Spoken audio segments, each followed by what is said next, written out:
Welcome to the second episode of Hanging with the Huangs. Today we'll be talking about how we first met. So, as most of you know, we went to Korea together on a program called NSLI. So, let's actually talk about what NSLI is. NSLI-Y or NSLI-Y, stands for National Security Language Initiative for Youth and is funded by the State Department.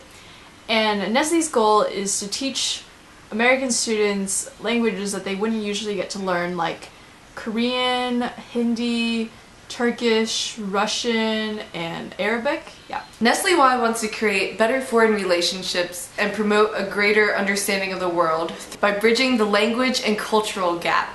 To get into NSLI, you actually have to fill out an application, and it's a pretty selective process, and you have to do an interview and all of that. But it's completely worth it. And we'll put a link to it in the description for you guys to check it out. And did we mention it's completely free? They pay for your flights and visas if you need one. And on top of that, we get stipends for food and transportation. So yeah, it's pretty awesome. So a lot of people just got accepted into the NSLI program. And one of our subscribers actually got into Romero 2G for you, I think. And we're really proud of him, and congratulations! I know you guys must be super excited, and I bet you can't wait for the summer to get started, and I've already found your Facebook page. So anyways, Christina and I will talk about our experiences before going to Korea, which is the same boat that you guys are in right now.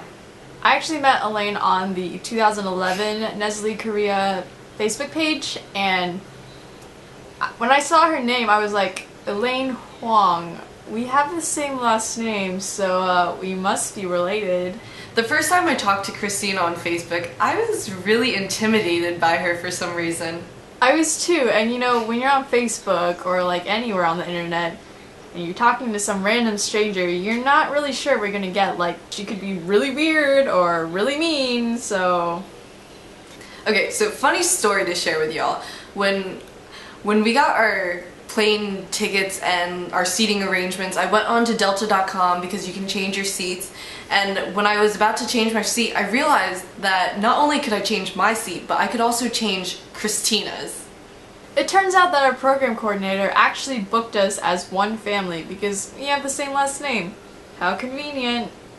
So our seats were right next to each other, and we were both really worried that we'd be sitting next to someone weird and strange.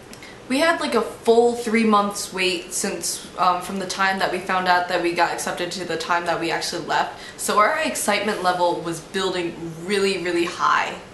Our program coordinator's name was Curtis, and he would send us weekly emails about how to stay safe while traveling abroad and other nice language learning tips. But we really didn't get any real information like plane tickets or host family stuff until like the very last week.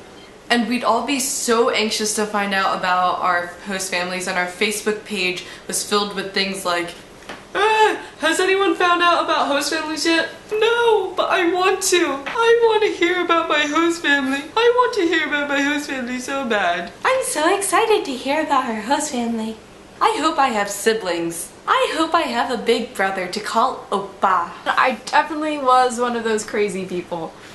But I didn't really know a lot about Korea before I went, so I spent a lot of time YouTubing and reading about Korean and even learning a little bit of the Korean alphabet before I went. Elaine even introduced me to some K-pop, and I watched Secret Garden, which is a really good Korean drama, before I left, and I suggest that you watch it too. I guess I wasn't exactly like Christina in that I knew some stuff about Korea before I went, but like after I found out about my acceptance, I started like YouTubing like crazy like her, because all I could think of was like, oh my god, I'm gonna be there in like a month. Oh my god, oh my god, oh my god, oh my god, oh my god. Excitement level up to here. And then Curtis sent us all our information, and before we knew it, we were on a plane to orientation.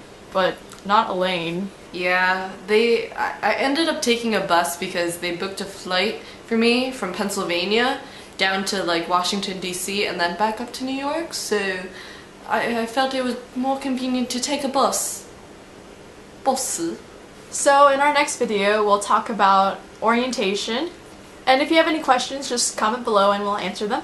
Okay, so we have a question for you. If you could go anywhere in the world, completely free, where would you go? And why? And don't say somewhere everyone wants to go. Be creative with your submission and venture out of your comfort zone. And if we get 20 or more comments, we'll randomly choose one of the comments, and that lucky person, we will grant you the free trip to the destination in your comment. 하나, 둘, 셋, good! Check out our orientation video. Wherever I'll put it. Somewhere. Here, there. Who knows? When we make it. When we make it.